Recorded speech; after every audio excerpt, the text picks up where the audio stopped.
রোদের বুকের ভেতর মোচড় দিয়ে ওঠে। কাঁপা কাঁপা হাতে চিরকুটটা হাতে নিয়ে আবার দেখে রোদ কিছুই বলছে না, যেন পাথরের ন্যায় শক্ত হয়ে দাঁড়িয়ে আছে। হেনা বেগম যাচ্ছিল, ছাদে রোদকে ওইভাবে দাঁড়িয়ে থাকতে দেখে ধাক্কা দিয়ে বলে, হেনা বেগম, এই রোদ, এখানে পাথরের মতো দাঁড়িয়ে আছিস কেন? কিছু হয়েছে কি? রোদ আস্তে করে বলে, রোদ, নানু, কিছু হয়নি, আমার শরীরটা একটু খারাপ লাগছে, আমি রুমে যাই, তোমরা ওই দিকটা একটু দেখো। হেনা বেগম বিচলিত হয়ে বললেন, হেনা বেগম, কি হয়েছে রোদ? বেশি শরীর খারাপ লাগছে তোর? ডাক্তার ডাকবো? রোদ শান্ত কণ্ঠে বলে, রোদ, নানু, তেমন কিছু হয়নি, একটু খারাপ লাগছে, ফ্রেশ হয়ে রেস্ট নিলেই ঠিক হয়ে যাব। হেনা বেগম মাথায় হাত বুলিয়ে বলে, হেনা বেগম, আচ্ছা ঠিক আছে, তুই গিয়ে রেস্ট নে। বলেই হেনা বেগম উপরের ছাদে চলে যায়। আর রোদ নিজের রুমে গিয়ে ওয়াশরুমে আয়নার সামনে দাঁড়িয়ে আছে। হঠাৎ ঝর্ণা ছেড়ে দেয়, গায়ে পানি পড়তে থাকে, নিজের হাত দিয়ে গলায় কামড়ের দাগে ঘষতে থাকে আর ফুপিয়ে কেঁদে ওঠে। কাঁদতে কাঁদতে রোদ ঝর্ণার নিচে বসে পড়ে।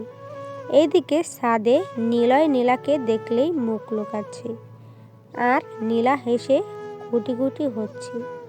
নিলয় মনে মনে বলে, নিলয়, বালের কপাল, জীবনে কোনো মেয়ের কাছ থেকে এইভাবে পালিয়ে বেড়াতে হবে জীবনেও ভাবিনি। আজ তার মান সম্মান সব প্লাস্টিক। নীলা নিলয়কে দেখেই দাঁত কেলিয়ে হাসছে, আর নিলয় লজ্জায় মুখ লুকাচ্ছে, কিছু বলতেও পারছে না। অহনা হেনা বেগমকে জিজ্ঞেস করে রোদের কথা। হেনা বেগম বলে, রোদের শরীর ভালো না, তাই সে রুমে রেস্ট নিচ্ছে।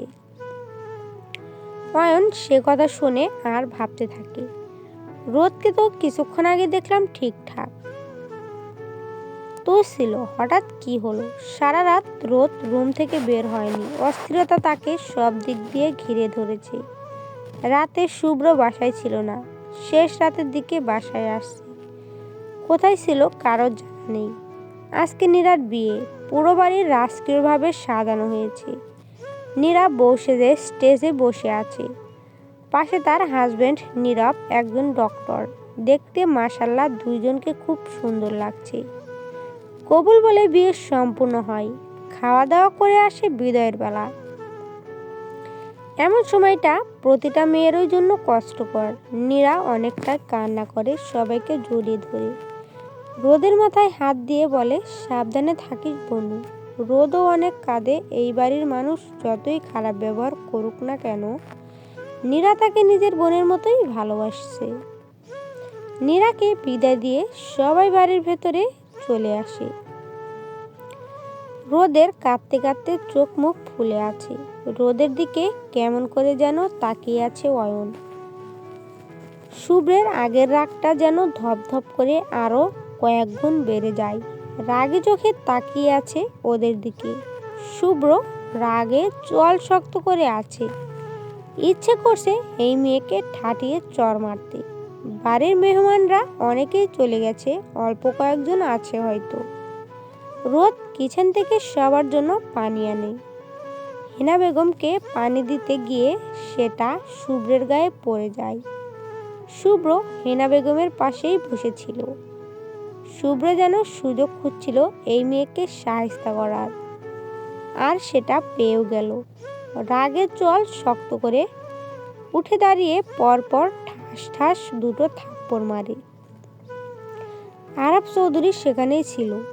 হেনা বেগম দাঁড়িয়ে যান, কারণ সে ভাবেনি সামান্য একটু পানি পড়েছে গায়ে, তার জন্য শুভ্র রোদকে এইভাবে থাপ্পড় দিবে। আরাফ চৌধুরী রাগের চল শক্ত করে শুভ্রকে বলে, আরাফ, শুভ্র সামান্য একটু পানি পড়েছে, তার জন্য রোদকে তুমি এইভাবে মারবে? এইটা আমাদের বাড়ির শিক্ষা। হ্যাঁ, দিন দিন তুমি কিন্তু বেশি বিগড়ে যাচ্ছ। শুভ্র রাগে দাঁত কটমট করে বলে, শুভ্র, ওর সাথে এরকম করা উচিত? ওর মতো একটা খুব বলতে যাবে এমন সময় আরাফ চৌধুরী শুভ্রের গালে সজোরে একটা থাপ্পড় মারে। শুভ্রের চোখ রাগে লাল হয়ে আছে। আরাফ চৌধুরী রাগান্বিত হয়ে বলেন, আরাফ চৌধুরী, ব্যাস অনেক হয়েছে, আর না অনেক বলেছ তুমি। ভুলে যেও না রোদ আর তোমার সম্পর্ক। শুভ্র রাগে চিৎকার করে বলে, এই মেয়ের সাথে আমার সম্পর্ক নেই, আর কোনো জন্মেও ছিল না। আরাফ চৌধুরী রাগী গলায় বলে, আরাফ, আজকে তুমি যে কথাগুলো বলছো এমন একদিন আসবে যেদিন তুমি এইসব কথা আর কাজের জন্য নিজেকে মাফ করতে পারবে না। মনে রেখো। শুভ্র রাগের সোফায় লাথি মেরে বাড়ি থেকে বেরিয়ে যায়। রোদ মাথা নিচু করে দাঁড়িয়ে আছে। আরাফ চৌধুরী রোদের কাছে এসে বলে, হেনা বেগমকে উদ্দেশ্য করে বলে, আরাফ, অনেক হয়েছে মা, আর যাই হোক রোদকে আর আমি কষ্ট সহ্য করতে দিব না। তোমার কথা শুনে এতদিন চুপ ছিলাম, কিন্তু আজকে আর না। অনেক হয়েছে, এখন আমি যে সিদ্ধান্তটা নিব সেইটাই হবে, ব্যাস। রোদ কাঁদতে কাঁদতে দৌড়ে নিজের রুমে চলে যায়। অয়নের যেন বুকটা ফেটে যাচ্ছে, কেমন যেন অস্থির লাগছে, সে কিছুই বুঝতে পারছে না। আর এইদিকে রিয়া শয়তানি হাসি হাসে, কারণ তার প্ল্যান মতোই কাজ হচ্ছে। রাত 12:30, ছাদে দাঁড়িয়ে আছে রোদ, আকাশের দিকে তাকিয়ে আছে। কেন জানি তার বাঁচতে ইচ্ছে করে না আর। রোদ আকাশের দিকে তাকিয়ে বলে, রোদ, আচ্ছা এত মানুষ মরে যায়, তুমি কি আমাকে চোখে দেখো না আল্লাহ? আমি যে আর এই যন্ত্রণা সহ্য করতে পারছি না।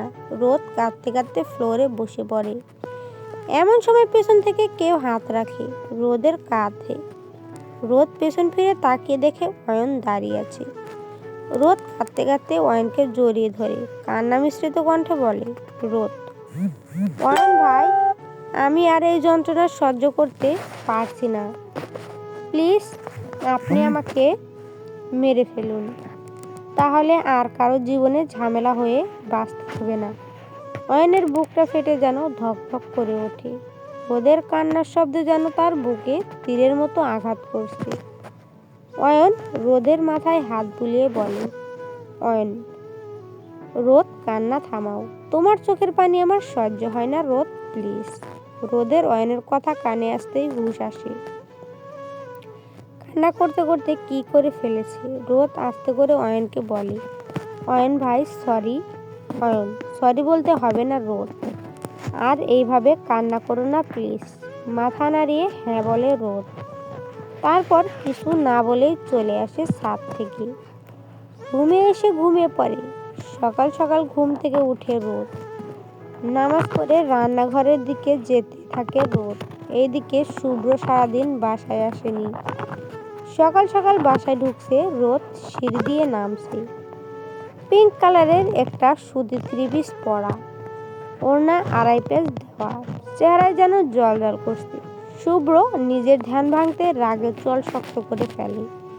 রোদের সামনে এসে বলে, শুভ্র, 5 মিনিটের মধ্যে কফি নিয়ে আমার রুমে আয় রোদ, আর যদি 1 সেকেন্ড লেট হয় তো একটা থাপ্পড় খাবি।